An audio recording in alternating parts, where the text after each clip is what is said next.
Back in November last year, I made a video showing a complete walkthrough of CarPlay. 4 months on, that video has already had more than 2 million views, so it's clear that a lot of you are really keen to learn more about CarPlay. So with the basics covered, I thought this video would be a good chance to go deeper and show you some tips and tricks that most CarPlay users have absolutely no idea about. Okay, let's get into it. There is an accessibility feature in CarPlay, which is, of course, useful for people with accessibility requirements, but I think it can be useful for anyone. It's called voice control. Let me show you how to enable it and how to use it. Go into settings on your CarPlay system and choose accessibility. You might have to scroll down to find it. Then in accessibility, scroll down to the physical and motor section and make sure voice control is enabled. You'll know it's on if you see a small blue icon appearing in the sidebar. That's letting you know that voice control is enabled and currently listening via your iPhone. From this point on, you can just speak commands to your CarPlay system. No Siri trigger phrase needed. You can cover a lot of really useful ground. For example, if you want to open an app, just say open music and CarPlay will open the music app. You could then say tap back and the system taps the back button for you. That works across all apps. Say open settings and the settings app opens. In this example, you could say tap display because the system knows the word display is visible on your screen. It will tap into it. That's an important distinction. Whatever you want to tap does need to be visible on the screen at that moment. You could then say tap smart display zoom to toggle that feature off, for example. If you go back to the main settings page, you could say tap down. There's a downward pointing arrow on the right-hand side, and you can use that to navigate up and down the list. If you have a specific accessibility need, this is obviously going to be really beneficial. But like I said, anyone could make use of it, especially as a way of controlling CarPlay without going hands-on while you're driving. By the way, if you find yourself watching videos like this and thinking, well, that's great, but I'm never going to remember it all, I've made something for that. It's called the Daily Swipe. It's a completely free email that lands in your inbox every single day with one iPhone tip. It takes less than 60 seconds to read and act on, and it's designed to help you not just discover tips like these, but actually remember them too. If that sounds good, you can sign up for free using the QR code on screen or the link in the description. Tapbacks are a really useful feature in the Messages app. They let you quickly respond to someone with a series of emojis, things like thumbs up, thumbs down, a laughing emoji, that kind of thing. Quick reactions for when you don't want to type a full reply. What you might not realize is that you can also use tapbacks while you're driving with CarPlay. You do need to exercise caution. It requires you to interact with your display, and you want to make sure that that's legal wherever you are. But it is a quick and relatively low effort way of responding to something. So here's how it works. When a message comes in while you're driving, you'll see it pop up as an alert at the bottom of your CarPlay screen.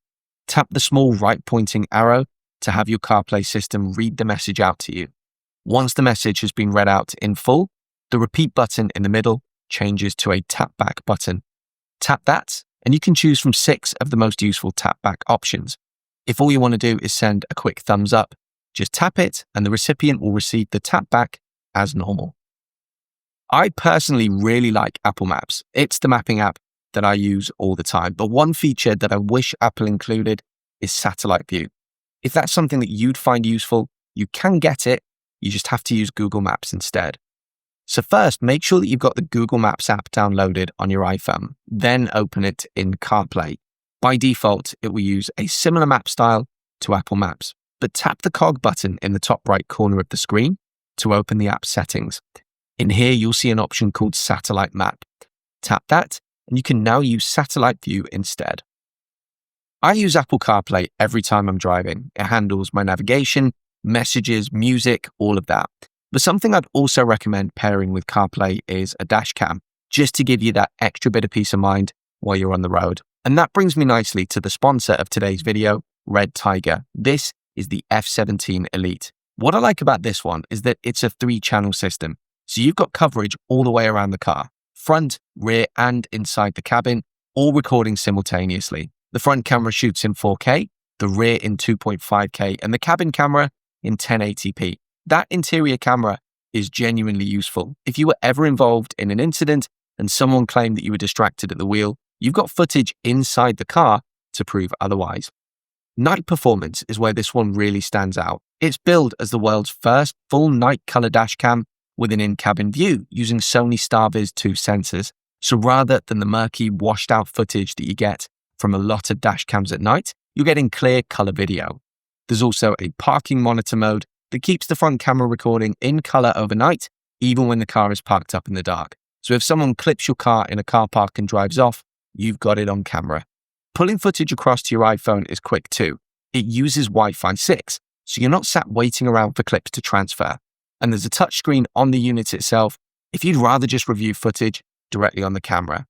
If this sounds like something you'd find useful, I'll leave a link in the description below where you can pick up the F17 Elite, and there's a discount code down there too. So make sure you use that at checkout. Big thanks to Redtiger for sponsoring the video, and now back to CarPlay. Apple recently rolled out a feature in Apple Music that I think most people don't know about, and it's genuinely useful, especially when you're using CarPlay. You can pin music to your library. Here's how it works. Open the Apple Music app on the iPhone that you connect to CarPlay and navigate to whatever you'd like to pin.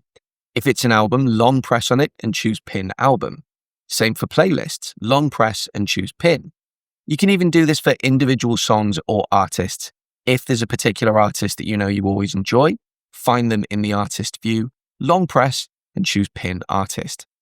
On your iPhone, pinned music will show up at the top of your library, similar to how pinned messages sit at the top of your Messages app. But where this gets really useful is in CarPlay. Go into the library view in the Music app, and you'll see your pinned items sitting right at the top. Tap an album and use the play button to start listening. Tap a playlist, and you get the option to play or shuffle. Tap an artist, and you can browse all of their albums to quickly find what you want. To unpin anything, just follow the same process on your iPhone. While we're on the topic of Siri, instead of searching for apps on your CarPlay home screen, which means taking your eyes off the road, use Siri instead, especially if you've got multiple pages of apps. So for example, if you want to open the podcast app, just long press the home button to bring up Siri and say Open Podcasts. The app will immediately open. You could also use it to check what you've got in your calendar for that day, which is handy if you're heading into work and want a quick mental plan of what's ahead. Just access Siri and say, what have I got in my calendar today? And it will run through anything coming up. Or if you're traveling to a particular location, you could use it to check the weather for when you get there. Say, what's the weather like in Canary Wharf? And you'll get the information on screen while CarPlay talks you through it. Here's another Siri tip that most CarPlay owners don't know about. You can get very specific results by simply asking Siri the right way. So for example, my default mapping app is Apple Maps. So if I ask Siri to get me directions to Canary Wharf, it will create a driving route from my current location using Apple Maps. But let's say that I want the exact same route in Google Maps instead. I would just access Siri and say, get me driving directions to Canary Wharf using Google Maps. The end result is the same. I get directions to Canary Wharf, but CarPlay sets the route up in Google Maps instead. This works for any of your mapping apps, so you can still use Apple Maps when you want to, but you don't have to manually input a route every time that you want to use a third-party app. You can also use this for messaging. So if I say to Siri, send my wife a message, it will default to Apple Messages and ask me what I want to say. But if I wanted to send via WhatsApp instead, I would just say send my wife a message using WhatsApp. The same prompt appears asking me to confirm what I want to say. The message just goes via WhatsApp instead of Messages. If you're listening to a song in Apple Music while you're driving and you're enjoying it, you can create a station from that song. Apple Music will then play other songs that are similar to it, ones that you might not have heard before. It's a great way to mix up your listening while you're on the go and potentially discover some new music. So here's how you do it. While listening to a song, tap the ellipsis button at the bottom of the player screen. That brings up a list of options, and one of them is Create Station. Tap that, wait a moment for your iPhone to do the work in the background, and then you can either use the skip buttons to move through the tracks yourself, or just let it play and see what comes up. While you don't have the same degree of customization as you do on the iPhone, you do have some control over how CarPlay looks. You just have to know where to find it. Go into Settings and you'll see a menu called Appearance. Tap into this and you can choose from Always Dark, where the screen always stays in dark mode no matter what, or automatic, where it switches to light mode during the day and dark mode in the evening. Go back to the main settings page, and just below appearance, you'll find customize icons. In here, you've got some iOS 26 style customization for your icons. You can leave them as default, choose dark, where you can then decide between always dark or letting the system switch automatically, or choose clear if you like that iOS 26 frosted look. And if you go back to the main settings page once again, there's a wallpaper option. Tap into this and you can choose from a fairly limited range of background wallpapers.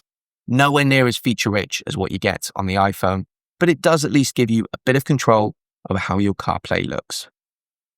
It's great being able to see cover art for music that's playing while you're driving, but let's be honest, you should really be keeping your eyes on the road, and some people find it distracting. If that's you, there is a really easy way to disable it. Go into settings on your CarPlay screen, then choose display. In here, you'll see an option called Show Album Art in Now Playing. Tap to toggle it off. If you return to the Now Playing screen, you'll see you now have a clean text version of whatever's currently playing. Still just as functional, but a lot less distracting while you're on the go. This next feature is one of the most genuinely misunderstood features in CarPlay. It's either something that's already enabled and probably driving you crazy because you don't know how to switch it off, or it's something that you don't currently have enabled that you might actually find useful and you don't know how to turn it on. Let me show you what I mean. There's a setting in CarPlay that allows turn-by-turn directions to buzz on your Apple Watch while you're driving. So if you've got a left turn coming up, it will still show on your CarPlay screen, but your watch will also vibrate to give you a heads up. If you're using this around town, you might not find it that useful, but the way that I tend to use it is on longer journeys when I know I'll be on the motorway for a while. It's a handy reminder that a turn is coming up. So to enable it, go to the Watch app on your iPhone and scroll down to Maps. Tap into that and you'll see a section called Turn Alerts. The one that we're looking for is Driving with CarPlay. If this is enabled, your watch will vibrate in sync with the turn alerts on your CarPlay system. If you'd rather not use it, simply disable it here and the feature switches off. This one is relatively simple, but I'm still surprised by how many people don't know it. One of the quickest and easiest ways to access Siri while you're driving with CarPlay is to simply long press the small square button at the bottom of the sidebar, essentially your CarPlay home button. Hold it for just a second and Siri will start listening.